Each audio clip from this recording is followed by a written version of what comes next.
So LeBron James and Joel Embiid are out indefinitely. And just in case you've been living under a rock, they were the top two MVP candidates and they both got injured in the same week. Now that leaves us one question. Who is the new MVP candidate?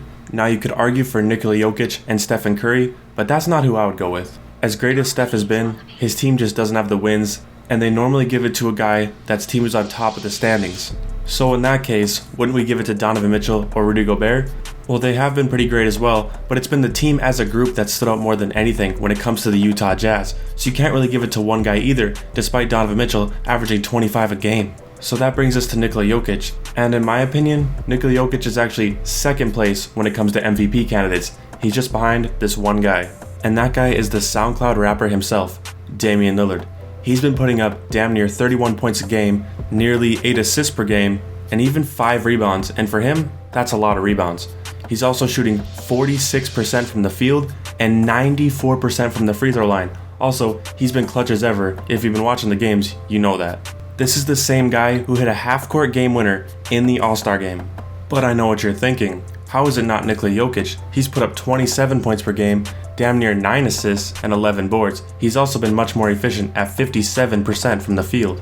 And to that, my friends, I'd have to check out their recent game logs, or just watch the games that have been taking place recently. Because Nikola Jokic can have games where he scores under 15 points, and granted he always finds a way to get involved, he always gets a ton of rebounds and a ton of assists, but when it comes to the eye test, Damian Lillard is going to win that because of how clutch he's been and because of how much more he's scoring and how much higher his usage rate is.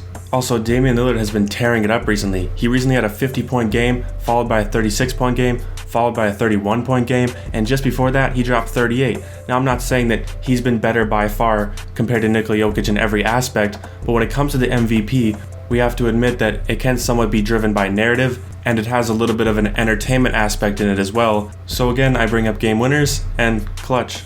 And this isn't exactly the first time this has happened. When Russell Westbrook won the MVP, James Harden actually had better numbers on a better team. But since Russell Westbrook was so damn entertaining, and he did something that no one else has done before in averaging a triple-double, but one key factor that I think some people miss when they talk about that MVP is the fact that Russell Westbrook was so damn clutch in that season. Also, this time around, neither player has better team success because the Portland Trail Blazers and the Denver Nuggets have the same record.